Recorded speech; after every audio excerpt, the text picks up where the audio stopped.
नमस्कार, सबका हिसाब होगा देख रहे हैं आप और आपके साथ मैं हूं ऋतु।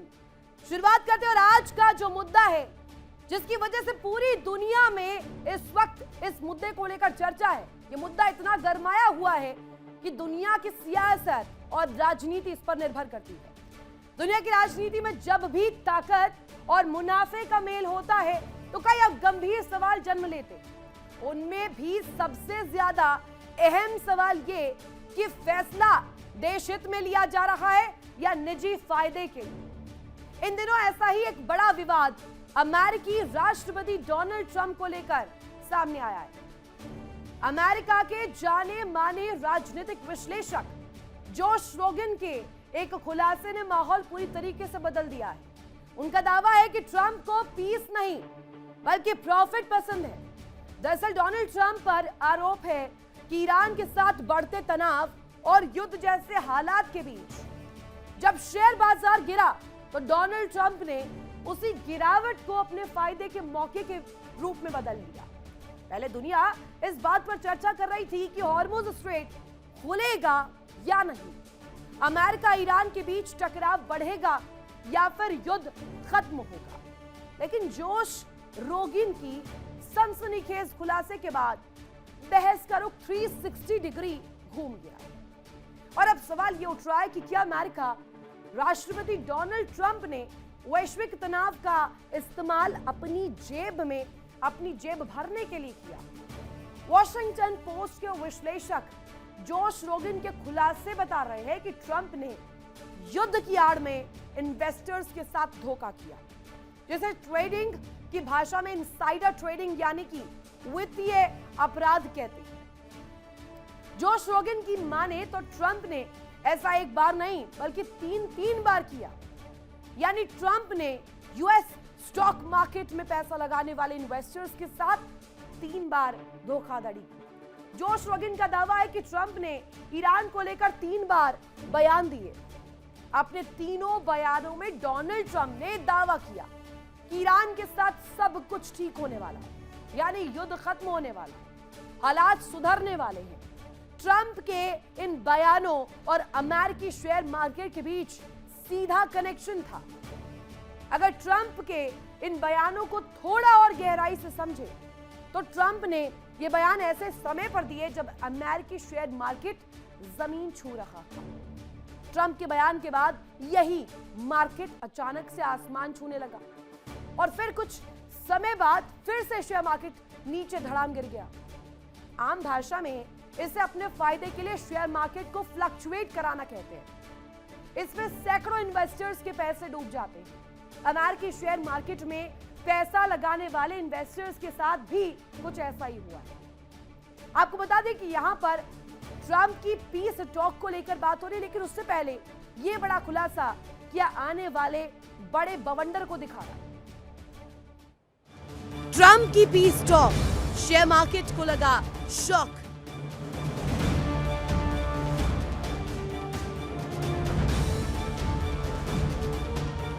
इन्वेस्टर्स के साथ धोखा, ट्रंप को फायदा लगा चोखा।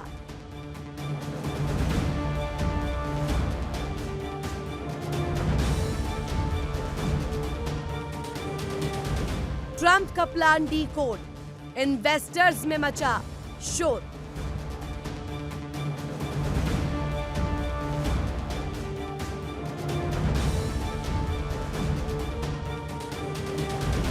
ट्रंप का पर्दाफाश, मुनाफे का पीस टॉक।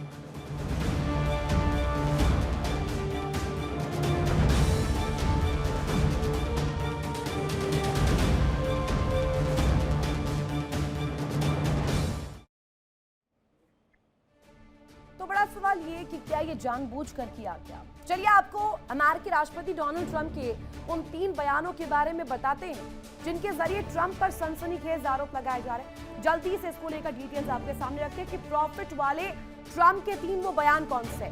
7 अप्रैल 2026 पूरी ईरानी सभ्यता को मिटा देंगे, प्रॉफिट वाला यह सबसे पहला बयान दिया गया। इसके बाद आपको बता दें यहां 8 अप्रैल 2026 पर आई है ईरान के साथ 2 हफ्तों का सीज फायर, यह भी उसी दृष्टि से देखा जा रहा है। आगे बढ़ेंगे तो 17 अप्रैल की तारीख 2026 में जब हॉर्मुज स्ट्रेट खोलने के लिए धन्यवाद दिया बाकायदा।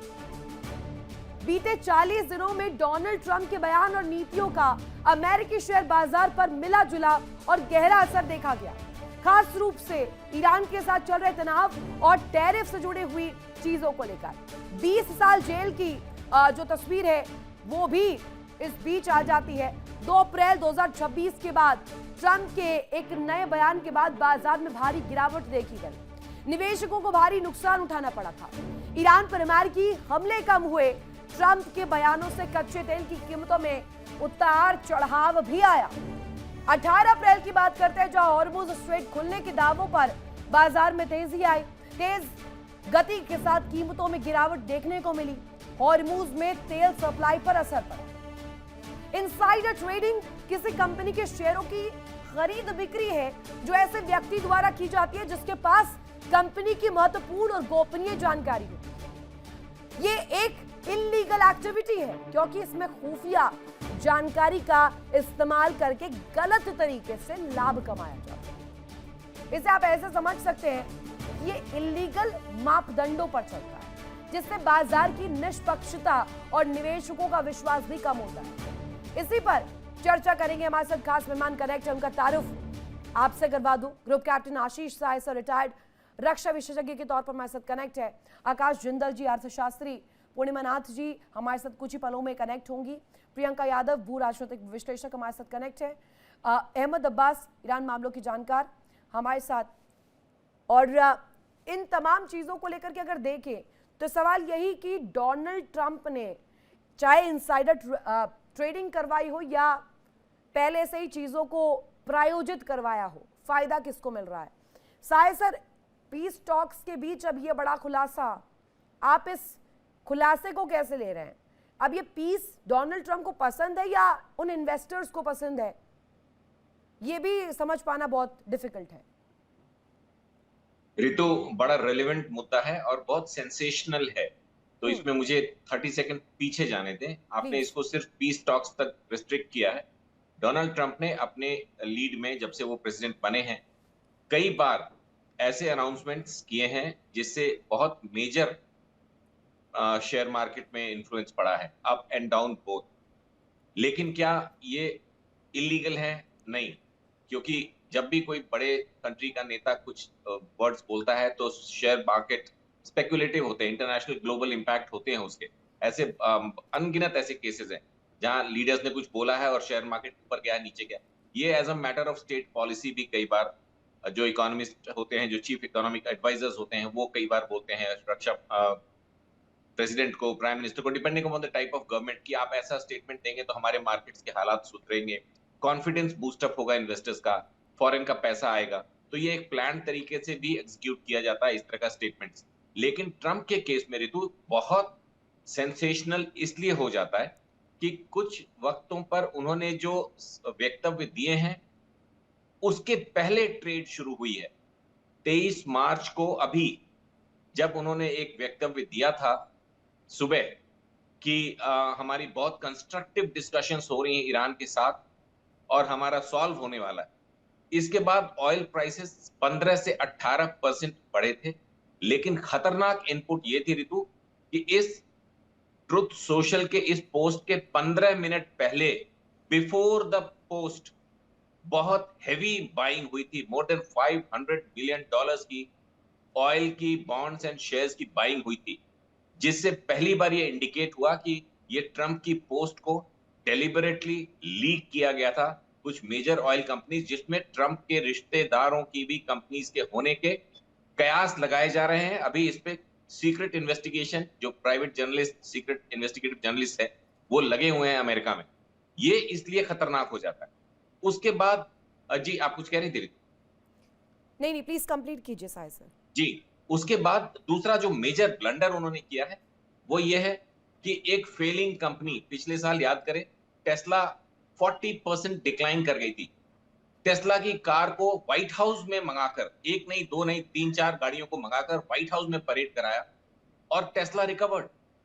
तो प्रेसिडेंट ट्रंप के पर्सनल स्टेटमेंट्स, प्रेसिडेंट ट्रंप के ऑफिशियल स्टेटमेंट्स, जो कि इंटेंडेड थे to give profit to some targeted individuals और बॉडीज, ये सिविलियन ऑफेंस या एथिकल चीजें नहीं रह जाती, ये क्रिमिनल ऑफेंस हो जाता है। अगर इसको एस्टैब्लिश कर दिया यूनाइटेड स्टेट्स की किसी बॉडी ने before he leaves the chair और इवन आफ्टर दैट, तो हो सकता है कि इनकी क्रिमिनल प्रोसिक्यूशंस हो, या उसके पहले अगर चेयर में रहेंगे तो इनकी इम्पीचमेंट होगी। जी रितु।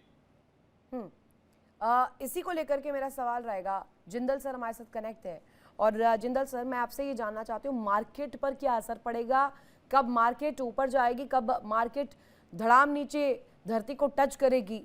ये डोनाल्ड ट्रंप पहले से प्रेडिक्ट करके अपने फायदे में कैसे इसे टर्न अराउंड किया जाए, अब ये जो इस वक्त रिसर्च या जो भी कहेंगे खुलासा हुआ है, इन्वेस्टर्स के साथ बड़ा धोखा माना जा रहा है, तो ये कॉर्पोरेट अंदाज में किया हुआ एक क्राइम नहीं लगता? जी, सबसे पहले तो एक चीज मैं क्लियर कर दूं, क्लैरिफाई कर दूं, आपने एक शब्द इस्तेमाल किया इनसाइडर ट्रेडिंग। इनसाइडर ट्रेडिंग सभी दर्शकों को पहले तो बता दूं कि इस शब्द का मतलब क्या होता है। इसका शब्द का मतलब क्या है कि किसी कंपनी को लेके आपके पास कोई ऐसी जानकारी है जो पब्लिक डोमेन में नहीं है, इसको इनसाइडर ट्रेडिंग कहते हैं। देखिए, यहाँ कोई कंपनी स्पेसिफिक इशू तो है नहीं है, यहाँ एक जनरल इशू है जो ट्रम्प साहब की स्टेटमेंट्स को रिलेट किया जा रहा है कि स्टेटमेंट उस समय आई, मार्केट उस टाइम वॉलेटाइल हुई, मार्केट में ये फ्लक्चुएशन आया, मार्केट में वो फ्लक्चुएशन आया। तो अमेरिका में सभी दर्शकों को बता दूं, जैसे हमारे यहाँ सेबी है, वहाँ एक बहुत ही पावरफुल बॉडी है, बहुत ही वाइब्रेंट, बहुत ही पावरफुल बॉडी है, सिक्योरिटीज एक्सचेंज कमीशन। तो वहाँ पे जाहिर सी बात है इस चीज़ की कंप्लेंट्स भी डल सकती हैं, इस चीज़ की इन्वेस्टिगेशन भी हो सकती है। कोर्ट्स की बात करें, कोर्ट्स भी इसमें अपना रोल प्ले कर सकती हैं। ऑलरेडी हमने देखा है अमेरिका की कोर्ट ने डोनाल्ड ट्रंप साहब के जो टैरिफ थे उनके अगेंस्ट ऑर्डर आए हैं। तो आई थिंक सारी चीज़ें जो है लीगल स्क्रूटनी के लिए ओपन होंगी, है कि लीगल स्क्रूटनी होगी आगे चल के, अगर इन्वेस्टर्स की कंप्लेंट जाएंगी, अगर कुछ इन्वेस्टिगेटिव जर्नलिज्म होगी और उसके बाद उनकी रिपोर्ट्स फाइल होंगी, क्योंकि यूएस में तो ये चीज़ें बहुत रैम्पेंटली होती हैं, इन्वेस्टिगेटिव जर्नलिज्म, एस्पॉइलेज, सारा कुछ होता है, क्योंकि यूएस एक ऐसी इकोनॉमी है सारी दुनिया में सबसे ज़्यादा एनालाइज, सबसे ज़्यादा सर्वेड, सबसे ज़्यादा सुपरवाइज्ड इकोनॉमी है। तो जाहिर सी बात है वो चीज़ सामने आ जाएगी। लेकिन अब मैं ये सवाल यहाँ खड़ा करना चाहता हूँ, ठीक है, आपने ग्लोबल स्टॉक मार्केट में अगर आपने वॉलेटिलिटी पैदा की है, क्रूड ऑयल में आपने वॉलेटिलिटी पैदा की है, आज सबसे बड़ा सवाल आकाश इंद्र के पूछना चाहते हैं, आपने मेरे देश का तेल क्यों रुकवा दिया है, मेरे देश के मजदूर के लिए दिक्कतें आपने क्यों पैदा कर दी है? आज देखिए क्या हुआ है, किस तरह का नाटक हो रहा है। यूएस कह रहा है कि मैं ब्लॉक करके चलूंगा स्ट्रेट ऑफ हॉर्मुज को, ईरान कह रहा है, और ईरान की जो आईआरजीसी है वो कह रही है हम यहाँ से पास नहीं होने देंगे। पता नहीं वो वहाँ की जो है पॉलिटिकल एस्टेब्लिशमेंट के कंट्रोल में है भी या नहीं है, उनकी बात सुनती है कि नहीं सुनती है। अब कर क्या लिया, ऐसा वाटरवे जो कि ग्लोबली लीगल सिस्टम बिल्कुल भी परमिट नहीं करते कि किसी को ब्लॉक करे, वहां वो ब्लॉक करके बैठ गए हैं। आज मैं तमाम मंचों पे, तमाम चैनल्स पे, ग्लोबल और हिंदुस्तानी पे, ग्लोबल पे, इंडियन पे जो सवाल पूछ रहा हूँ वही मेरी ऑर्गेनाइजेशन आकाशचंद्र.in यहाँ पूछ रही है। आज ये जो हो रहा है इलीगली एक चीज ब्लॉक करके मेरे देश के मजदूर को आप भूखा मारने की तरफ बढ़ रहे हो, उसका जवाब मुझे कौन देगा? क्या डोनाल्ड ट्रंप साहब देंगे, ईरान देगी, आईआरजीसी देगी? कल आज ये चीज बंद की जा रही है, कल हिंदुस्तान की तरफ से अगर या किसी भी कंट्री की तरफ से आ जाता है कि मैं अपनी एरियल स्पेस बंद कर दूंगा, $100 लूंगा पर पैसेंजर, तब मैं हवाई जहाज को अपनी एरियल स्पेस से उड़ने दूंगा, तो दुनिया का क्या होगा? आज क्या हुआ, एक बहुत बड़ा पॉइंट ऋतु मैं उठाना चाहता हूँ। पिछले 10 दिन से दुनिया ने शायद कंक्लूड कर लिया है कि ईरान और यूएस के हाथ में है स्ट्रेट ऑफ हॉर्मुज को खुला छोड़ना या बंद करना। ये क्या बात हो रही है? आज अगर ये चीज होने लग गई, आप देखिए सबने अपने एरियल स्पेस ब्लॉक कर दिए, सबने टॉल चार्ज करना शुरू कर दिया, तो दुनिया कहाँ जाएगी? ईरान की फ्लाइट्स क्या उड़ पाएंगी? और इस तरीके के इंटरनेशनल पाथवेज पर किसी देश का दबदबा हो और एकल होकर के वो टैक्स लगाए किसी दूसरे देश के आवाजाही पर आने जाने वाले जहाजों पर, तो ये किसी भी तरीके से लीगल तो नहीं माना जाएगा कम से कम। हमारे साथ पूर्णिमा नाथ जी, भूराजनीतिक विशेषज्ञ भी कनेक्ट है अमेरिका से। सवाल मेरा उनसे ही है। अब पूर्णिमा नाथ जी, हम देखते हैं ये तस्वीर जो है बहुत दिलचस्प, बहुत इंटरेस्टिंग है, और ये ऐसे मोड़ पर आई है जब हम जंग को देख रहे हैं कि कब क्या होगा। हर डगर में इस वक्त एक बहुत बड़ा सवाल ये कि आगे आने वाले भविष्य में क्या होगा, और ज्यादा विध्वंस आएगा या बातचीत के जरिए मसला सॉल्व होगा। इस बीच ये वाला जो ट्रेडिंग को लेकर जिक्र हो रही है, इनसाइडर ट्रेडिंग, समझाया भी हमारे मेहमान ने, जिंदल साहब ने, कि होती क्या है एक्चुअली में। अंदर खाने आपको जानकारी, ऐसी जानकारी जो मार्केट में नहीं है, आप उसको अपने फायदे के लिए टर्न अराउंड करवाइए अपने लिए। लेकिन सवाल ये कि क्या ये सिर्फ महज संयोग है, नॉर्मल कोइंसिडेंस है, या ये प्लान्ड मूव है, कोशिश की जा रही है मार्केट को मैनेज करने की? नमस्ते, thank you so much for having me. जय हिंद। आपने कहा है कि ये कोइंसिडेंस है।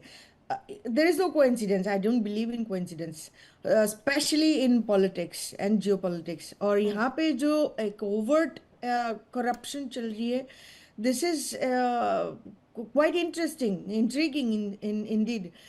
यहाँ पे मेरे हिसाब से मैं जब पहले आई थी, मेरा जो मानना था कि शायद अगर करप्शन है भी वो बहुत ऊपर लेवल में है और नॉर्मल लेवल में, जैसे normal people, ordinary people level पे आती नहीं है। बट अभी यहाँ पे स्टॉप से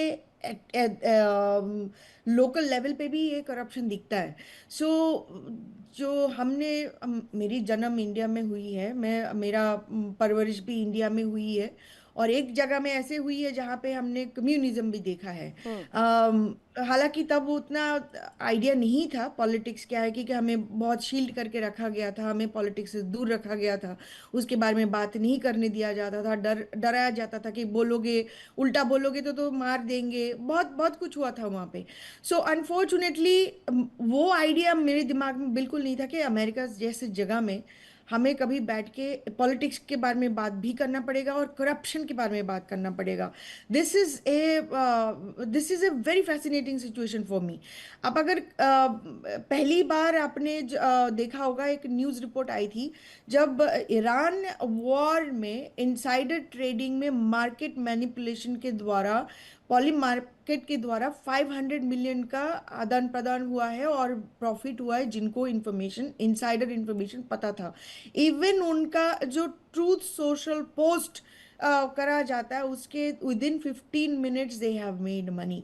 अगर मुझे बताइए, उनके अगर ऑर्बिट में जो लोग हैं, क्लोज सर्किल में जो लोग हैं, वो पैसा बना रहे, ये सबको पता है।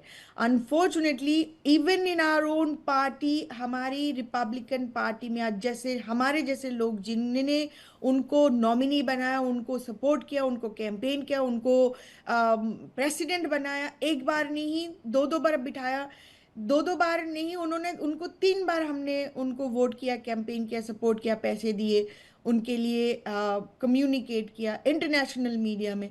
आज हमें पर ये इतना ज्यादा, जैसा आपने कहा कि कोइंसिडेंस जियो पॉलिटिकल वर्ल्ड में या पॉलिटिकल वर्ल्ड में होना ये बहुत ही डिफिकल्ट है, या हो भी रहा है तो ये सिद्ध नहीं कर सकता कोई।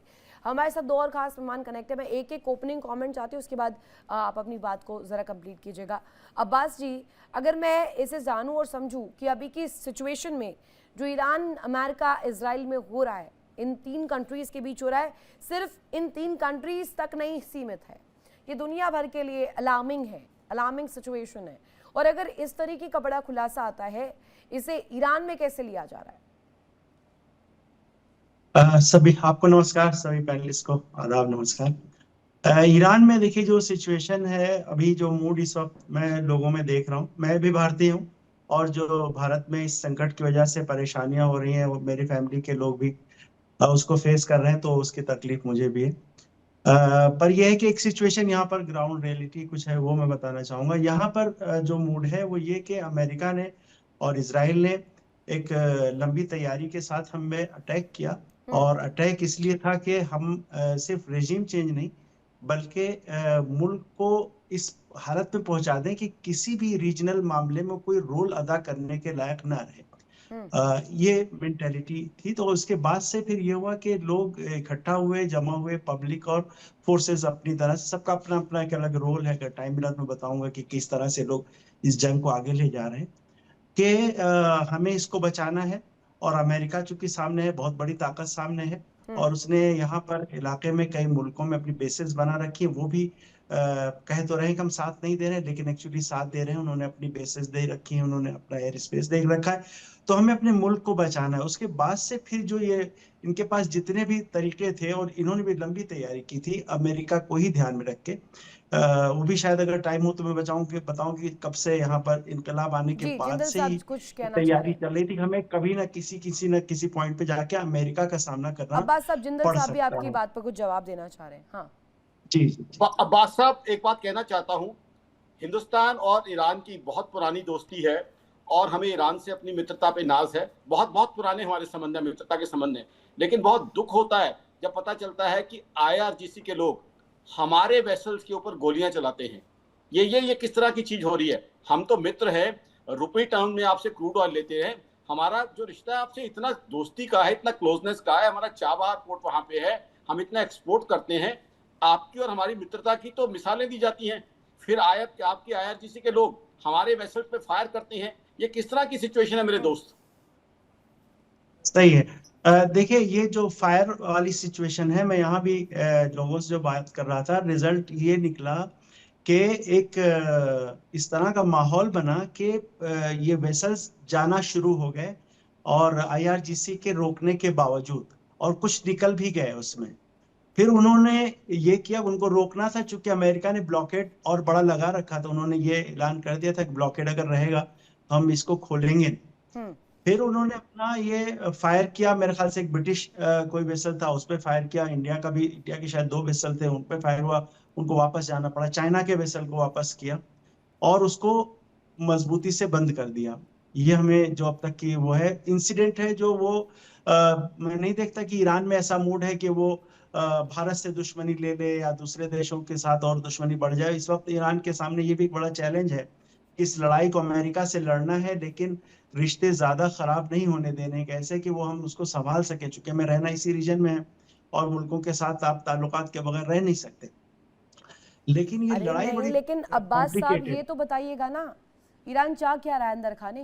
अभी आप वहाँ पर मौजूद हैं, वहाँ पर बेशक से आप उस सेंटिमेंट को ना समझ पाए, लेकिन वहाँ पर जो चल रहा होगा ऑन ग्राउंड वो तो समझ पा रहे होंगे ना कि वहाँ पर मूड क्या है। जैसा कि अभी मेरे मेहमान जिंदल साहब ने पूछा भी आपसे कि भारतीय वेसल्स पर हमला करने का मतलब क्या था।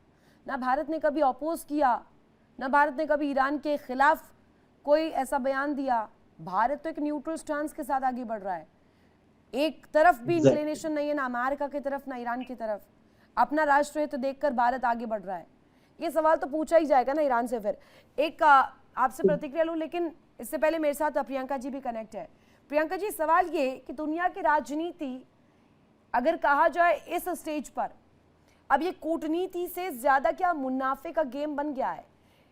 It's more like a profit game now. नमस्कार मीनाक्षी जी। ऋतु नाम है मेरा। सॉरी, नमस्कार ऋतु जी। सबसे पहले तो मैं ये बता दूं कि अम, इस मामले में कि ईरान की कोई जवाबदेही नहीं है पूरी वर्ल्ड कम्युनिटी की तरफ, कि जब इन्होंने स्ट्रेट ऑफ हॉर्मुज का मसला सबसे पहले खोला, कि इनकी कोई जवाबदेही नहीं है इकोनॉमी को लेकर के, स्टॉक मार्केट को लेकर के, सप्लाई चेन को लेकर के। क्योंकि रशिया यूक्रेन युद्ध के वक्त भी ना रशिया की जवाबदेही थी ना यूक्रेन की जवाबदेही थी, तब भी पूरा वर्ल्ड सप्लाई चेन, ऑयल और स्टॉक मार्केट के लिए यूएस को काउंटर कर रहा था। तो अभी भी यही है, क्योंकि वो सुपर पावर है, उसके पास इंटरनल प्रेशर भी है, इंटरनल इन्वेस्टर्स का, इंटरनल इकोनॉमी का, फिर वर्ल्ड इकोनॉमी का, वर्ल्ड सप्लाई चेन का, हंगर का, फूड का, फर्टिलाइजर का, हर चीज का प्रेशर उनके ऊपर आता है। आप देखिए, इस तरीके का प्रेशर आता है तो they can not be like, आप सोचते हो कि बहुत ही हरिश्चंद्र की तरह पूरे वाइट और प्योर जाकर के आप इसको कीजिए, आप वो दूसरी तरफ टेररिज्म का भी प्रेशर नहीं है उनके ऊपर। तो वर्ल्ड कम्युनिटी पूरे सक्रिय तरीके से उनके टेररिज्म की जवाबदेही भी नहीं ले रही है उनसे। तो वो अब वहां पर वही वाली बात है, अश्वत्थामा मारा गया, सूर्यास्त से पहले सूर्यास्त करवा दिया गया, वो वाली टेक्निक वहां यूज की जा रही है सिंपली। और अगर वो टेक्निक नहीं यूज करी जाती तो अभी तक global stock market to multiple digit down जा चुका होता, इतना बुरा हाल होता। तो क्रिप्टो सेफ हेवन बन गया है। टेक मार्केट रिलेटिवली पहले बहुत डाउन गई थी, लेकिन अभी स्टेबलाइज हो चुकी है। सप्लाई चेन भी क्योंकि रशिया को भी बेनिफिट, इन्होंने रशिया को भी इसमें बहुत बेनिफिट दिया है। एक बात मैं ये और बता दूं, 3 तरीके का बेनिफिट दिया है रशिया को, और ये बेनिफिट आगे रशिया यूक्रेन पीस डील के टाइम पे बहुत काम आने वाला है, और उसको पैरेलली दिया जा रहा है, वे किया जा रहा है इस बेनिफिट को रशिया यूक्रेन पीस डील के साथ। क्योंकि जो रशिया 10 से 13 डॉलर्स सस्ता बेच रहा था, अब $4 to $5 प्रीमियम पे उसको दे रहा है। हर प्रतिदिन 150 मिलियन पर डे उसका बेनिफिट जा रहा है। उसके साथ साथ हीलियम और फर्टिलाइजर का भी उसका जो मार्केट है वो ओपन हो गया है। तो ये सारी चीज वे की जा रही है। रशिया और यूएस के जो रिलेशनशिप है उसको बहुत हद तक न्यूट्रलाइज भी किया गया है। ये इनका प्रयास है, इसको हम झुटला नहीं सकते हैं। ठीक है, और एक जवाब इसका सहाय सर से मेरा। अ, सर मेरे को ये जानना है कि यूएस सिक्योरिटी एंड एक्सचेंज क्या इस मामले में कोई जांच करेगी, कोई इन्वेस्टिगेट करेगी, या फिर सत्ता के आगे कमजोर पड़ जाएगी? देखें, जब ये चीजें बहुत ज्यादा ऊपर जा रही थी ऋतु, उस समय बहुत इंटेलिजेंटली इसको डाउज करने के लिए अभी 3 दिन पहले जो ट्रेजरी सेक्रेटरी हैं यूएस के, उन्होंने एक प्रेस कॉन्फ्रेंस करके, और उस दिन यूएस टैक्स डे मना रहा था, और कुछ टैक्स अलाइनमेंट्स करे हैं lower class and lower middle के लिए। उसके लिए भी उन पे ये आक्षेप लगे हैं कि वो actually end of the day it is going to support the super rich. तो उसके कैलकुलेशंस अभी नहीं आए, लेकिन ये सब था वहां के लोगों को डिफ्लेक्ट करने के लिए कि ट्रंप ने क्या इंडिविजुअल एक्ट से कुछ कंपनीज को, फर्म्स को, इंडिविजुअल्स को स्टॉक मार्केट या ट्रेडिंग के थ्रू मुनाफा दिलाया है। इसके बारे में अभी कोई फॉर्मल कंप्लेंट लॉन्च हुई है ये मेरे संज्ञान में नहीं है। ना ही उनके सीनेट में कल जो बातचीत हो रही थी उनके मेंटल हेल्थ को लेके, जिसपे काफी क्वेश्चंस किए डेमोक्रेट ने, अच्छे क्वेश्चंस किए थे उनके इसी ट्रूथ सोशल के 3-4 पोस्ट को दिखाते हुए। इस समय वो ये मुद्दा पीछे चला गया है, लेकिन फैक्ट है कि वो 23 मार्च का उनका पोस्ट, जिसके 15 मिनट पहले मैसिव बाइंग हुई थी, और वो इनसाइडर का ही इशू हो सकता है या ट्रंप ने डायरेक्टली किसी को अगर कांटेक्ट किया हो, लेकिन जो सर्कमस्टेंशियल एविडेंस है ऋतु, वो ये दिखाते हैं कि डायरेक्टली व्हाइट हाउस कहीं ना कहीं कुछ पोस्ट करने से पहले ट्रूथ सोशल पे या कुछ जो जवाब देते हैं ये प्रेस में, उसके बारे में कहीं ना कहीं पहले रिलीज की जाती है इन्फॉर्मेशन। ये कैसे कंफर्म होता है? 10 सेकंड और ये ट्रूथ सोशल पे इन्होंने पोस्ट किया कि कंस्ट्रक्टिव डिस्कशंस विद ईरान, और जब भी ये सीज फायर वर्ड यूज करते हैं उसके 15 मिनट पहले लोगों ने ऑयल खरीदा। ऑयल, जब मैं कह रहा हूं ऑयल ट्रेड समझिए। और उसके बाद उस पोस्ट में 2 स्पेलिंग मिस्टेक्स थी। एक तो प्लीज्ड की जगह प्लीज लिख दिया था, I am pleased to announce, तो डी मिस हो गया था। और तीसरे पैराग्राफ में विच विल लीड टू, तो ये विच WHICH की जगह इसने WITCH लिख दिया था ट्रंप साहब ने। तो 15 मिनट 16 मिनट बाद, आफ्टर द पोस्ट 15 मिनट के बाद उन्होंने इस पोस्ट को डिलीट कर दिया। आई कैन इमेजिन कि ये डिलीशन हुआ था ये दोनों स्पेलिंग्स को ठीक करने के लिए, बिकॉज उसके तुरंत बाद उन्होंने रीपोस्ट किया और ये दोनों स्पेलिंग्स ठीक कर दी गई थी। प्लीज को प्लीज कर दिया था और WTICH को WHICH कर दिया था। लेकिन इस दरमियान वो 15 मिनट पहले, द पोस्ट के 15 मिनट पहले जो बाइंग हुई थी, जैसे ही पोस्ट डिलीट हुआ वो वापस सेल ऑफ हुआ। इसका मतलब वो सारे लोग जो 15 मिनट पहले इस पोस्ट के खरीद रहे थे, वो इस पोस्ट को मॉनिटर कर रहे थे। उनको ये पता था कि ये पोस्ट आएगी तो ऑयल बहुत तेजी से नीचे आएगा, पहले से खरीदो। और जैसे ही उन्होंने देखा कि पोस्ट डिलीट हो गई तो उनको IQ लेवल होगा, उनके साथ बड़े मेजर कष्ट होते हैं ये इस तरह के, तो उन्होंने सोचा कि ये कुछ चेंज करके डालेगा इंस्टेड ऑफ स्पेलिंग मिस्टेक्स, तो उन्होंने सेल ऑफ किया और फिर से जब रीपोस्ट हुआ तो वापस। तो ये दिखाता है सर्कमस्टेंशियली कि देयर वाज समथिंग हैपनिंग ऋतु in between the traders and Trump ji. अब ये सवाल उठेगा पूर्णिमा नाथ जी कि इस वक्त अगर उस खुलासे को देखा जाए या जो जोश रोगन के दावे हैं उस पर कितना विश्वास किया जाए, कितना ट्रस्टेबल है? क्या वो सिर्फ खोजी खुलासा माने या फिर राजनीतिक रूप से प्रेरित माने, वो नैरेटिव के तौर पर लें? आपने शायद जो रोगन की बात कर रहे थे। जो जी। रोगन की कल मैं देख रही थी कि यहाँ पे प्रेसिडेंट ट्रम्प ने एक ड्रग की एग्जीक्यूटिव ऑर्डर डाले हैं। उसमें पीछे खड़े हुए थे और कुछ दिन पहले उन्होंने प्रेसिडेंट ट्रम्प की निंदा भी किए थे। लेकिन मुझे लगता है जो रोगन फिर से वापस उनके रेडर के अंदर आ चुका है और उनके अगेंस्ट कुछ बोलेंगे नहीं। He is quite an influential podcaster. But आप देखिए, अब हमारी यहाँ पे एक दरार कहाँ से आ गई। जो मागा को उन्होंने इन्फ्लुएंस करे थे कि he is a no war president, आज उन्होंने खुद से वॉर शुरू किया है। First of all, second of all, खुद को मेडल ऑफ ऑनर अवार्ड के ऊपर अवार्ड देने की बात कर रहे हैं। स्पेशली अभी फरवरी 26 में ये वॉर होने के बाद उनको खुद को मेडल ऑफ ऑनर अवार्ड करने की बात कर रहे थे। आप मुझे बताइए, he is actually, what is his goal? His goal is to make sure he is established as one of the main leader of the country in 250 years of anniversary। इसके लिए वो प्रिपरेशन कर रहे हैं। बॉल रूम का agenda छोड़ दिया। यहाँ पे एक लिटरली पैसे हमारे पास है नहीं, वार छेड़ दिए, नॉर्मल लोग झेल रहे उसके। लेकिन वहाँ पे आपने डीसी में वो पेरिस की जैसा, इंडिया गेट के जैसा आपने वहाँ पे मॉन्यूमेंट बनानी है। पैसे जाना है हमारे टैक्स पेयर पैसे से। आप मुझे बताइए, आज यहाँ की ऐसी हाल होगी, नॉर्मल लोग कुछ बोल ही नहीं पा रहे। अगर मेरे जैसे लोग बोल भी रहे हैं, उनके ऊपर इंटिमिडेशन की सिचुएशन चल रही है, उनको डराया जा रहा है, धमकाया जा रहा है। हमारे ऊपर एडिशनल इशू आती है। हमारी ना स्किन कलर वाइट है, ना हम क्रिश्चियन है, ना कन्वर्शन के लिए हम डरने वाले हैं।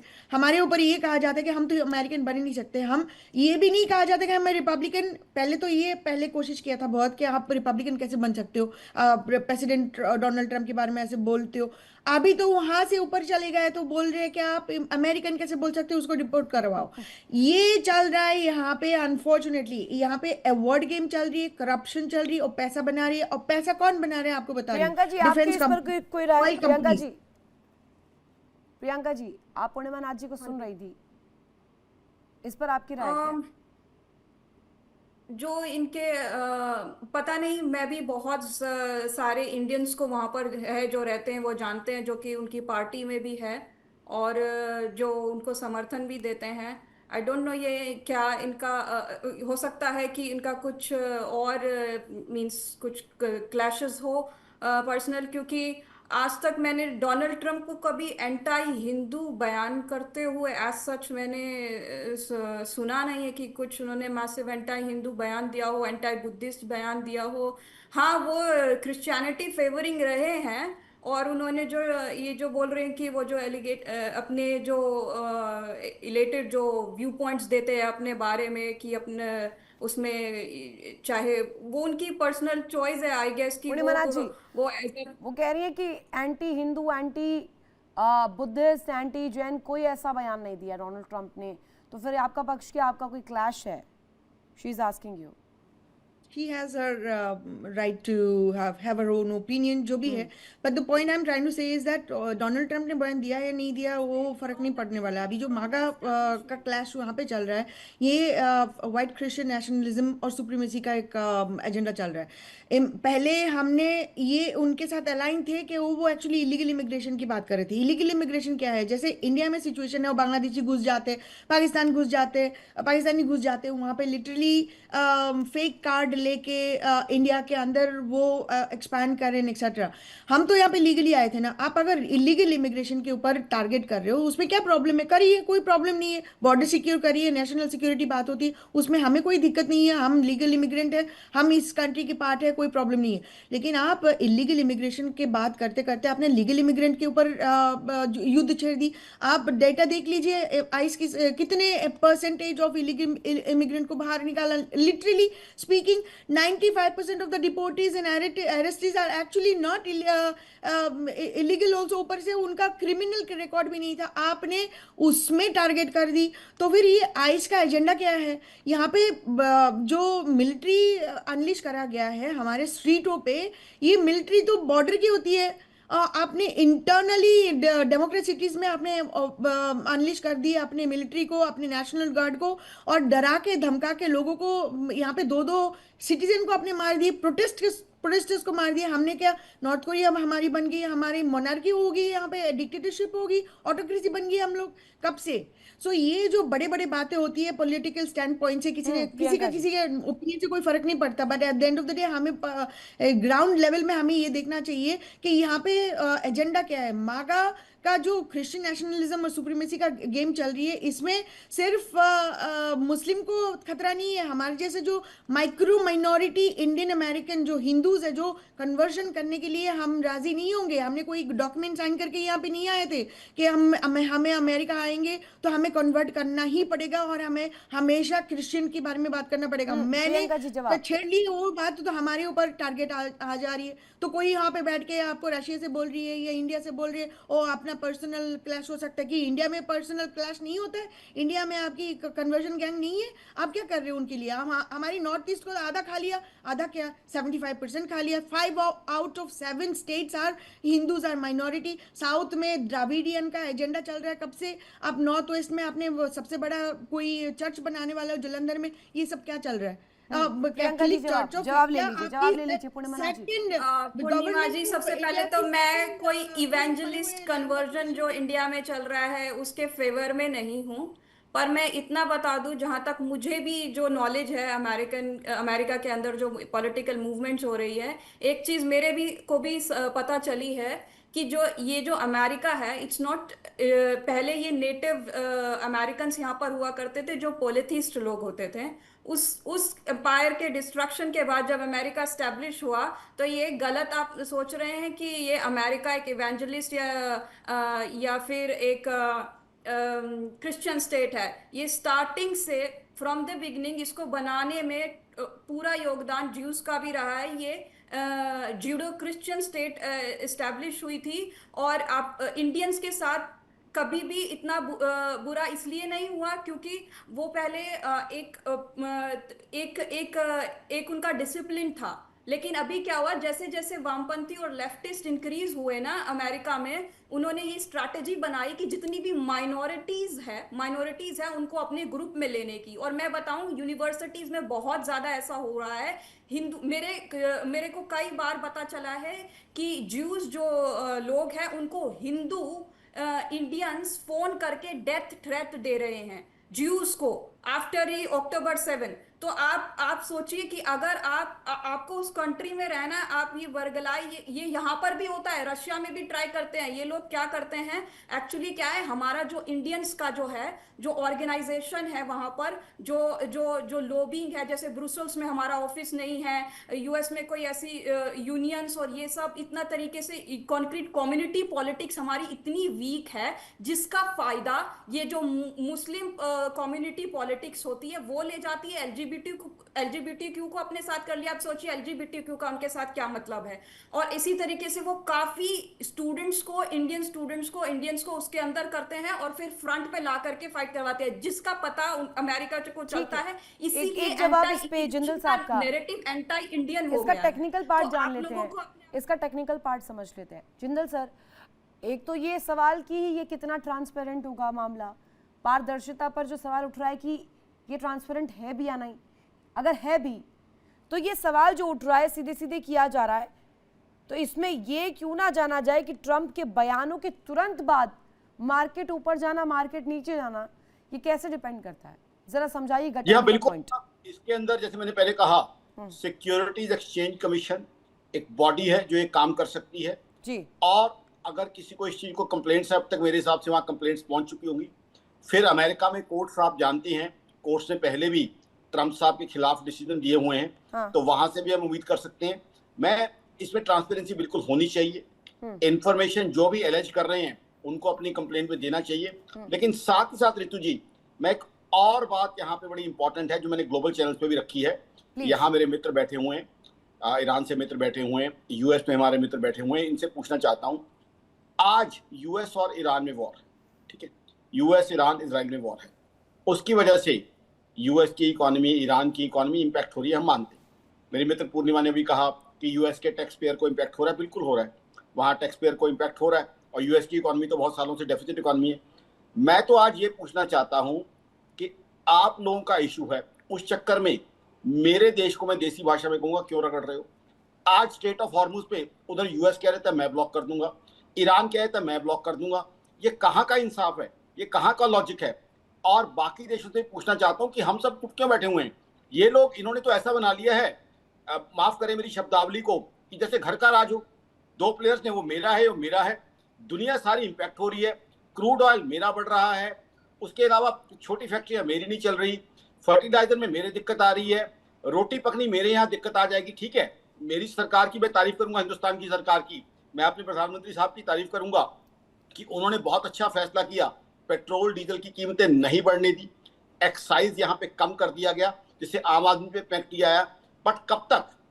लेकिन ये इन्होंने कर क्या रखा है कि आज इनका झगड़ा है, स्टेट ऑफ हॉर्मुज मेरा है, स्टेट ऑफ हॉर्मुज तेरा है, इंपैक्ट कोई दूसरा हो रहा है।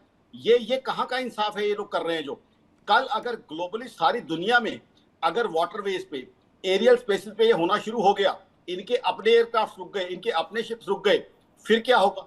इस चीज की तरफ ध्यान देना चाहिए, और दुनिया के बाकी कंट्रीज को भी स्पेक्टेटर बने रहना अब नहीं चाहिए, क्योंकि ऑस्ट्रेलिया भी इंपैक्ट हो रहा है इससे, चाइना भी इंपैक्ट हो रहा है, दुनिया की बाकी देश में इंपैक्ट हो रहे हैं, यूरोप में इंपैक्ट हो रहा है। तो अब all other countries shouldn't be mere spectators and victims, they should play an active role, ये मेरा कहना है। क्योंकि झगड़ा आप लोगों का है, तीर मेरे आके बज रहा है, इसका लॉजिक क्या है? इसका जवाब क्या है? क्या इसका जवाब जो यूएस से मेरे मित्र बैठे हुए हैं या ईरान से मेरे मित्र बैठे हुए हैं क्या दे पाएंगे कि आप लोगों का झगड़ा है? अब्बास साहब जवाब देना चाह रहे हैं आपको। अब्बास साहब, ये जो ईरान की इसमें मेंटेलिटी वो मैं बताना चाहूंगा, मैं वैसे इंडियन हूँ। ये है कि 27 फरवरी को स्टेट ऑफ हॉर्मुज भी खुला हुआ था, और ईरान और अमेरिका की बात चल रही थी, और ओमान जो है मीडिएटर था। उसकी अगर आप बात, उनके जो फॉरेन मिनिस्टर ने जो आर्टिकल लिखा है फाइनेंशियल टाइम्स में, उसमें उन्होंने लिखा था काफी कुछ तय हो गया था, ईरान बहुत कुछ कंसेशन देने के लिए तैयार हो गया था, बात करीब करीब फाइनल हो गई थी। अगला राउंड जो है वो शेड्यूल हो गया था कि अगला राउंड टॉक्स का होगा। अमेरिका और इजराइल ने अटैक कर दिया, और अटैक कर दिया एक मुल्क को तबाह करने के लिए। तो इसमें आप अब उसके बाद फिर अब जब एक जंग हो गई, एक मुल्क ऐसा है जो ना किसी कानून को मानता है, ना यूनाइटेड नेशंस से वो कोई कंसेशन आप परमिशन किस लेने चीज के के लिए दे रहे थे तैयार। जनाब? स्टेट ऑफ हॉर्मुज क्या आपकी है जिसमें आप कंसेशन दे रहे थे? मैं तो आपसे ये प्रश्न पूछना चाहता हूँ, क्या आप ये कहना चाहते हैं कि स्टेट ऑफ हॉर्मुज ईरान की है, आपके पास राइट है कंसेशन देने का? मेरा तो ये प्रश्न है आपसे, मैं, आप मेरे मित्र हैं, आपसे मित्रता के साथ ये पूछ रहा हूँ, क्या आप लोगों ने समझ रखा है कि वो आपकी मलकियत है, आपका, आप अलाउ करेंगे इसको? ये कंसेशन की बात कहाँ से आ गई? हाँ, एक minute sir. State of Hormuz जो है वो 21 नॉटिकल माइल उसका ब्रेथ है। इसमें से 12 नॉटिकल माइल ईरान का है, जो इंटरनेशनल लॉ के हिसाब से ईरान का टेरिटोरियल वाटर है। पहले से वहां से ग्लोबल ट्रेड गुजरती है, लेकिन ईरान का टेरिटोरियल वाटर है और उसके रास्ते से गुजरता है। जो यहाँ की मेंटेलिटी वो मैं बता रहा हूँ, अब उसको आप माने ना माने की अलग बात हो गई।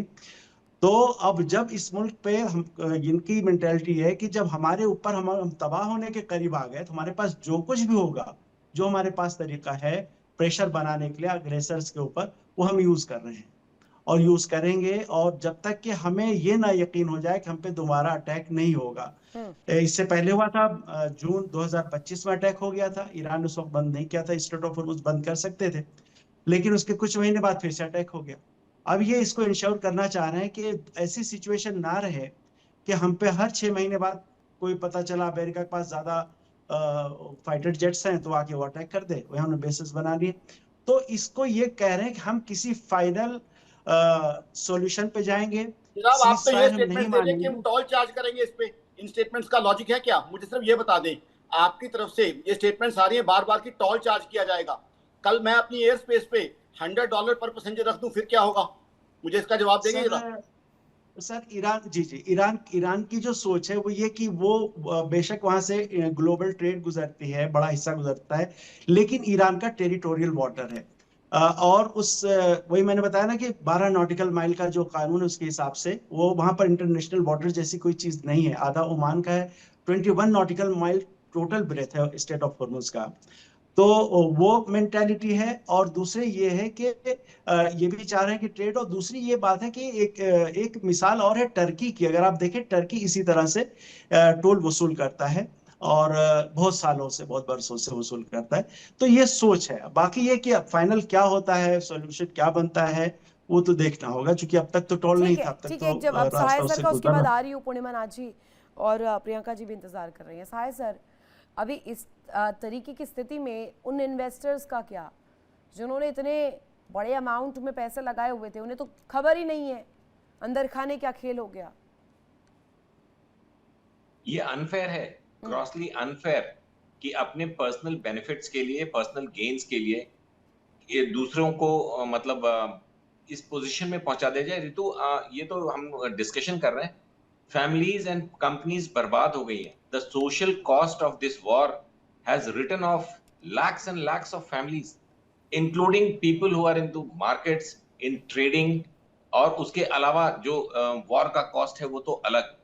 तो हमें ये कहीं ना कहीं एक बार फिर से पूरी दुनिया को ये सोचने की जरूरत है। चलिए एक पर्टिकुलर इस वॉर की बात कर लें, तो मेरा पर्सनल टेक है कि one radical is fighting the other radical, और eventually no matter how costly is the war, दुनिया के लिए ये अच्छा हुआ कि Trump is a white supremacist. उनको let us not mince words, वो बड़ा क्लियर एजेंडा है। टीपी यूएसए का एक ही फाउंडेशन से ही एक एजेंडा था कि whites are superior and US belongs to whites. उसके बाद जो इमिग्रेंट्स हैं और नेटिव्स हैं, उनकी अलग बहुत कॉम्प्लेक्स कहानियां। सिमिलरली खुमैनी साहब, उनको एक ही आइडियोलॉजी पूरी दुनिया में देखनी थी, और आईआरजीसी को कभी इतनी हिम्मत नहीं हुई कि आईडीएफ को डायरेक्टली चैलेंज कर लें। तो प्रॉक्सीज के थ्रू, ये इनका एक नया तरीका है कि खुद से वॉर नहीं करना चाहते आप। मैं इंडिविजुअल की बात नहीं कर रहा हूँ, आईआरजीसी की बात कर रहा हूँ। तो आप हमास के थ्रू लड़ते रहो, हिजबुल्लाह को हथियार देते रहो। अरे सामने सामने लड़ो, तुम्हारे तो ट्रेनिंग होती है, फेस टू फेस। पीछे से मारना गलत माना जाता है, अनएथिकल है as per the religion also. तो ये रिलीजियस फंडामेंटलिज्म इधर की, ईरान की, और रिलीजियस फंडामेंटलिज्म ट्रंप की, ये दोनों आपस में एक दूसरे को at the cost of the globe मार रहे हैं। ग्लोब के लिए अच्छा है, we are ready to take some extra dollars per barrel, तो हम दे देंगे, हम कुछ दिन कम खा के रह लेंगे, हम अपने जो धान उगाते हैं उसमें हम अपना पर्सनल फर्टिलाइजर देश का यूज कर लेंगे। But this sounds very selfish, क्योंकि लोग मर रहे हैं, सोशल कॉस्ट है।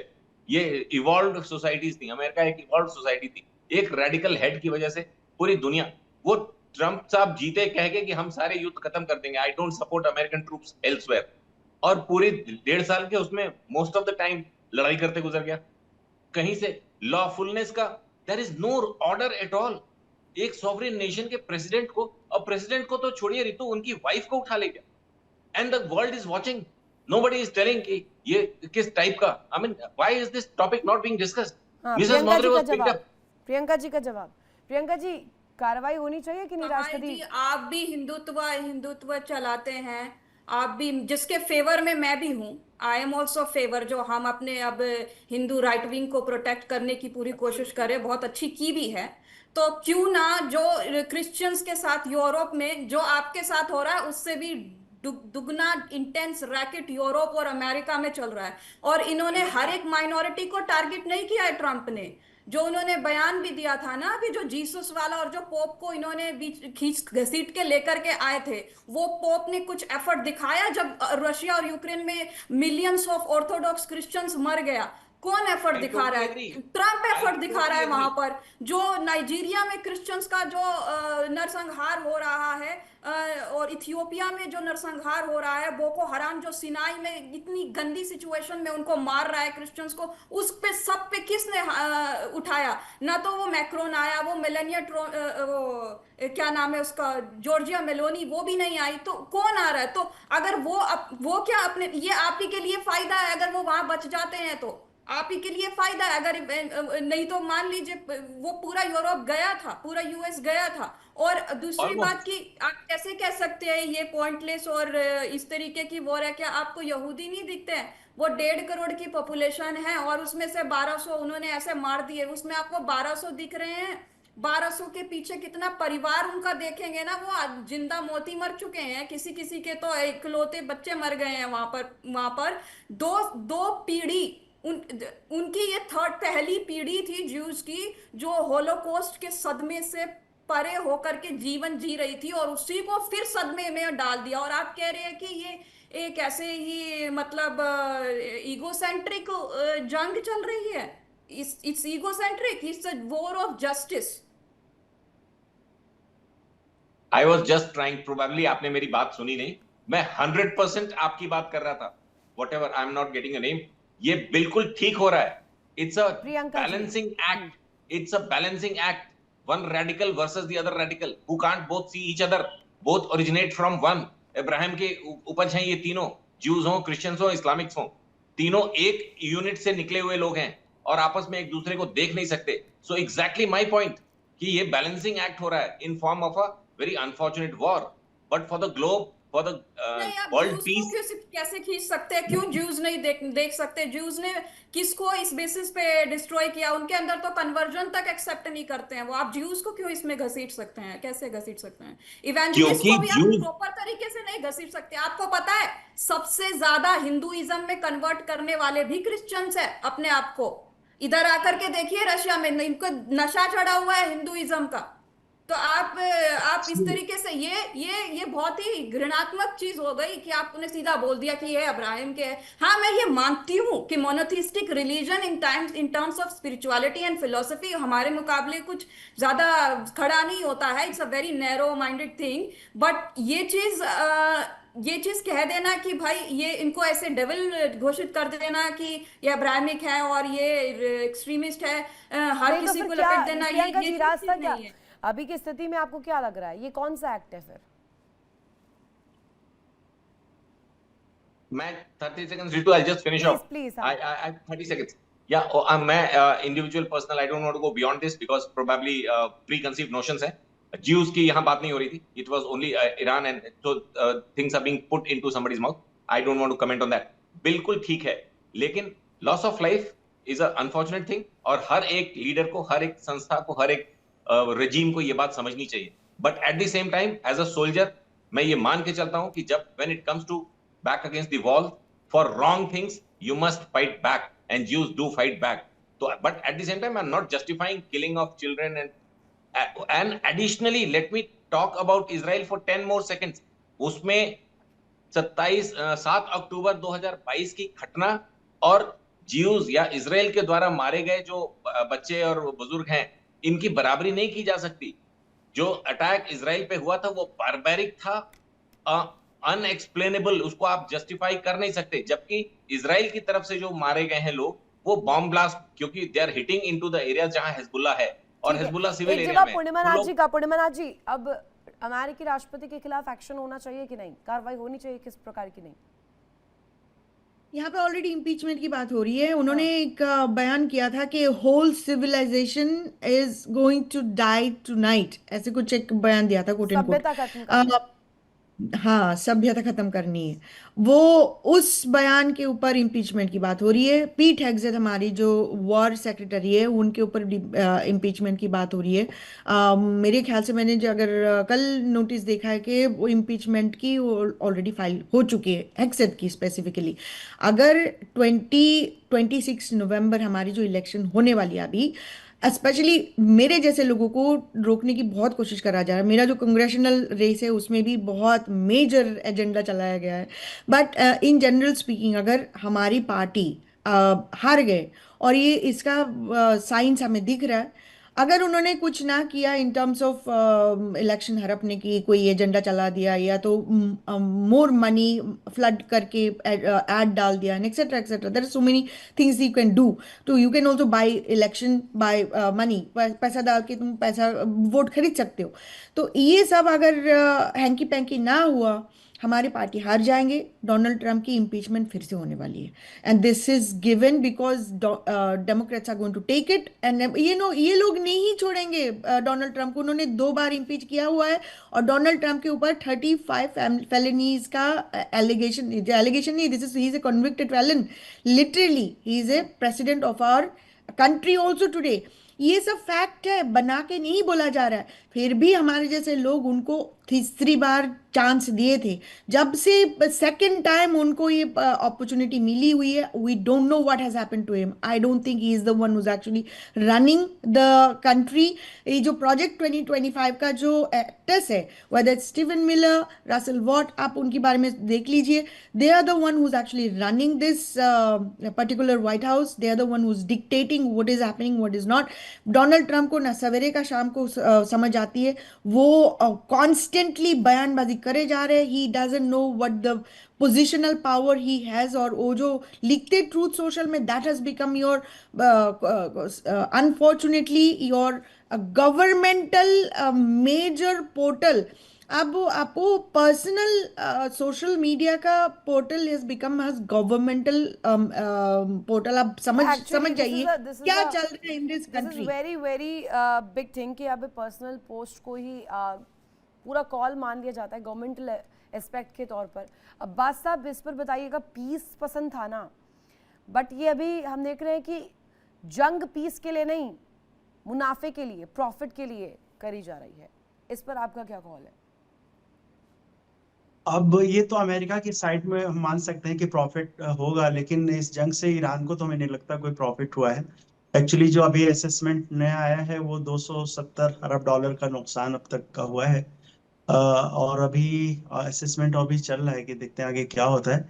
तो उससे तो नुकसान पहुंचा है काफी ज्यादा। अभी देखते हैं, इसको उबरने में टाइम लगेगा। और सैंक्शंस भी ईरान पे पहले से लगे हुए, तो इकोनॉमी पे प्रेशर पहले से था ही। अब ये इसको इससे बाहर निकलने की कोशिश करेंगे तो प्रॉफिट की बात है। तो ईरान में तो ये सर्वाइवल की जंग थी। ये तो इससे पहले डील इसीलिए करना चाह रहे थे कि इनकी जो इकोनॉमिक रास्ते हैं वो खुल जाएं और इकोनॉमी प्रियंका ग्रो जी करे। आपकी बात से इत्तेफाक नहीं रख रही हैं। सर्वाइवल की नहीं, ये रजीम के सर्वाइवल की बात है ईरान में। ईरान के अरे सर्वाइवल मैडम, तो, ये ईरान तो सर्वाइव इंसिडेंट करा ही देखे नहीं ना। जो वहां विध्वंस हुआ है, नहीं। जो वहां पर, जो आपने अभी खुद ही अपने मुंह से इकोनॉमिक के आंकड़े दिए हैं, तो उस हिसाब से तो सर्वाइवल तो भूल जाइए। ये सिर्फ रजीम के सर्वाइवल की लड़ाई है और कुछ भी नहीं नहीं है नहीं आपकी तरफ मैडम, से। ऐसा ऐसा नहीं मैडम। ये देखिए, जो मुल्क है इसके पास रिसोर्सेस काफी ज्यादा हैं, और गैस काफी ज्यादा है, ऑयल बहुत ज्यादा है, माइंस बहुत ज्यादा हैं। और अगर ये इसको सही से रास्ता अपना खोल सके तो ये सरवाइव निकल जाएंगे। पिछले करीब 40 साल से इन पे सैंक्शंस लगे हुए हैं, और ये कंट्री इसके बाद भी आगे जा रहा है, हम तो देख रहे हैं। अभी इनके लिए है कि कहाँ हम आगे रास्ता जा अपने लिए रहा और है? बेहतर करें। किस किस फील्ड में आपको आगे जाता हुआ दिखाई दे रहा है ये कंट्री? देखिए, ये इस मुल्क ने तो हर हर फील्ड में तरक्की की है। अगर आप यहाँ पे हाँ यूनिवर्सिटीज जी। को देख लें, यहाँ पर हम्म। न्यूक्लियर ये साइंस तो है, आप नैनो प्रियंका जी ये कह रही है कि टेक्नोलॉजी है, ईरान बायोटेक्नोलॉजी है, किसी भी पर्सपेक्टिव पर आगे नहीं इंजीनियरिंग। जा रहा है। इंजीनियरिंग में अगर मैं बता आप देखना चाहें तो इंजीनियर्स यहाँ काफी अच्छे। अब असल में यहाँ पर लोगों की नजर नहीं रहती, लेकिन अगर आप इसको माइन्यूटली देखें तो इन्होंने इंफ्रास्ट्रक्चर बहुत ही शानदार बनाया हुआ है पूरे मुल्क में। हम्म। और उसके अलावा यूनिवर्सिटीज को अगर आप देखेंगे, मेडिकल सर्विसेज बहुत अच्छी हैं। एनर्जी यहाँ पर करीब करीब मुफ्त है। पेट्रोल यहाँ पर हम भराते हैं तो मुफ्त भराते हैं, 1 रुपए 1.5 रुपए लीटर भराते हैं। तो उस हिसाब से तो अपनी ये आगे ले जा रहे हैं, लेकिन प्रेशर में है। अब इसको आगे ले जाना इनका काम है। अब आगे जंग के बाद देखते हैं कि क्या पॉलिसीज लाई जाती हैं, किस तरह से आगे जाते हैं। अगर मैं पूछूं आपसे कि वुमेन राइट्स, माइनॉरिटी राइट्स, ये क्वेश्चन जो अभी पूर्णिमा जी बोल रही थी यूएस के बारे में, ये क्वेश्चन ईरान से भी पूछा जाए, माइनॉरिटी के बारे में, वुमेन राइट्स के बारे में, और जो रेवोल्यूशनरी जो आपने मार दिए हैं उनके बारे में, तो वहां आप ईरान को कहाँ देखते हैं इसके बाद? मैडम, नहीं मालूम कितना टाइम है, हम इस पे थोड़ी सी डिटेल में बात कर लेंगे। देखिए, माइनॉरिटीज की अगर बात की जाए तो हमारे यहाँ पर कुछ सिख कम्युनिटी है। और एक हमारा तेहरान में एक गुरुद्वारा है, कुछ गुरुद्वारे और भी हैं दूसरी जगहों में, जायदान, और वहाँ थोड़े सिक्स अब कम हो गए हैं इनकी। तो वो हमें तो उनमें नहीं लगता कि एक्चुअली भी जंग भी होगी, लेकिन हमारे कुछ पहचान वाले जो सिख कम्युनिटी के लोग हैं वो भी अभी यही मौजूद, हमारे साथ मौजूद है, रह रहे हैं। ठीक है, इसमें तो इसमें एक सवाल मेरा बनता है। इसमें मुझे पूर्णिमा नाथ जी से भी जानना है और साय सर से भी कनेक्ट करना है इसको। साय सर, इसमें भारत का हित कहाँ है? और पूर्णिमा नाथ जी से अगर मैं पूछूं कि डोनाल्ड ट्रंप का जो ये प्लान है, या इसे कह दीजिए एक खेल जिसमें वो अपने आप को या अमेरिका को ही आगे ले जाने का प्रयास कर रहे हो, मुनाफा दिलाने का प्रयास कर रहे हो? इस गेम में क्या वो पर्सनली फंस गए हैं क्या ट्रैप में? पहले सहाय सर, देन पुणे मनाज। इस वॉर के बाद अमेरिका का इतिहास अलग शब्दों में लिखा जाएगा। वो कोई सुपर पावर नहीं रहेंगे, वो खुद से जो भी बोले, लेकिन नाटो ने उनको दिखाया उनका साइज, ईयू ने उनको दिखाया उनका साइज, छोटी छोटी कंट्रीज ने, ईरान ने उनको दिखाया उनका साइज। ना तो वो मिलिट्री पावर रह गए और ना ही अब वो इकोनॉमिक पावर रह गए। सोशल पावर तो कभी थे ही नहीं। उनके अंदर जितना सिविल टर्मोइल चल रहा है, मुझे नहीं लगता कि किसी भी डेवलप्ड नेशन में, एक्सेप्ट वेस्टर्न यूरोप, जहां पे फिर वो डेमोग्राफी, जैसा कि आपकी एक पैनलिस्ट कह रही थी, वो बहुत सीवियर चैलेंजेस चल रहा है। India emerges as a better power after this war. Ji Pune मनाज जी, इसी पर जवाब। देखिए, आपका जो क्वेश्चन है कि वो आगे जाके क्या होने वाला है, कैसे होने वाला है, ये अगर कह दिया कि suddenly America is going to fall, I disagree also. America today, आप हमारी शेयर कम हो रही है। आप यूएस डॉलर की शेयर भी आप देख लीजिए। आप ऑब्वियसली 73% कब था, अभी 20 साल में अभी यहाँ पे 43% होगी। Yes, obviously this is happening. BRICS is also, मेरे ख्याल से BRICS is also going to come. अभी जो प्रेसिडेंट ट्रम्प की ये मैडनेस आप देख रहे हो, this is one of the reason to crush BRICS also. लेकिन उनको ये समझ में नहीं आ रहा, आप डराओगे, धमकाओगे, बुलिंग करोगे। कूड़ेदान बता दिया उन्होंने, तो कहा कि नेटो विदाउट अमेरिका एक कूड़ेदान है, अरबों खरबों रुपए दिए, कागजी शेयर है नेटो। इस तरीके का बयान भी दिया गया डोनाल्ड ट्रम्प द्वारा। कहा गया कि सिर्फ पेपर्स पे नेटो वर्क करता है, उसके अलावा धरातल पर कुछ नहीं कर पाए। उन्होंने रशिया को भी पेपर टाइगर बोला था, उन्होंने इंडिया को डेड इकोनॉमी बोला था। उनके कहने से क्या होने वाला है? इंडिया ग्रोथ बंद हो जाएगा।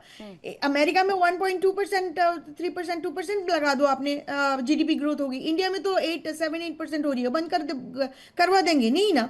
The idea is that he thinks, you have to understand his mentality, he wants to project himself. उनके पहले जो प्रेसिडेंट आए थे सब डम थे, और उससे ज्यादा कोई बेटर प्रेसिडेंट है ही नहीं, फर्स्ट ऑफ ऑल।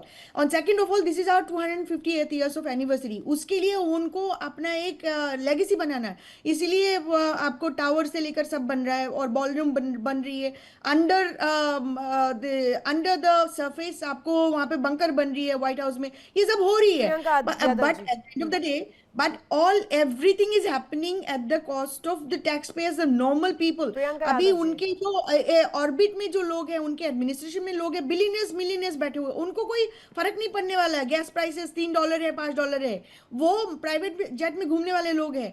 लोग जो यहाँ पे गैस प्राइसेस, ग्रोसरी प्राइसेस, आपकी energy cost, insurance cost, health care cost, Republican party का हेल्थ केयर प्लान अभी मुझे दिखा दीजिए, कहाँ पे, कौन सा 2 weeks आपने दिखाने वाले थे? अभी यहाँ पे जो लास्ट जवाब, वक्त थोड़ा कम है मेरे पास। प्रियंका जी, हाँ। जहां तक नाटो का सवाल है, यूएस और यूरोप के बहुत ही सभ्यतागत रिश्ते हैं, और नाटो के अंदर जहां पर भी इंटेंस लेफ्ट विंग डोमिनेट किया, जैसे कि फ्रांस, तो इवन फ्रांस भी मैं देखती हूँ कि इन द फार फ्यूचर मैं नाटो और अमेरिका को फिर अलायंस में ही देखती हूँ, और आप देख लीजिएगा ऐसा ही होगा। स्पेसिफिकली लेफ्ट विंग कई बार प्रभाव डालने का कोशिश करता है, उसको यूज करने के लिए कोशिश करता है।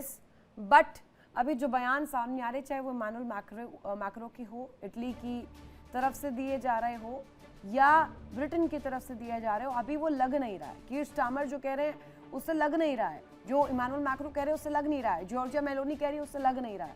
और नेटो को अगर आप उसके पूरे एग्जिस्टेंस पर क्वेश्चन करते हैं कि बिना अमेरिका के कूड़ेदान है, कागजी शेर है, सॉरी मैम, ये होता हुआ मुझे लग नहीं रहा है। बहुत शुक्रिया, इतना वक्त दिया और अपनी कीमती राय यहाँ पर रखी। बताया कि इस वक्त जो स्थिति बनती हुई नजर आ रही है, जिसमें ये खुलासा आगे आने वाले समय में दुनिया में कितना बड़ा भूचाल लाने वाला है, और खास तौर पर इस मुहाने पर जब जंग की इस कगार पर दुनिया खड़ी है। रुकेंगे ऐसे के साथ एक छोटे से ब्रेक के लिए। ब्रेक के उस पार भी खबरें लगातार जारी है। इंडिया डेली आपके स्मार्ट टीवी पर मौजूद है। इंडिया डेली 24/7 देखिए अब इन सभी प्लेटफॉर्म्स पर लाइव। देखिए इंडिया डेली 24/7 अब आपके स्मार्ट टीवी पर। इंडिया डेली मौजूद है सभी डिजिटल प्लेटफॉर्म पर लाइव और लगातार। इंडिया डेली 24/7 हर दिन राष्ट्र को समर्पित।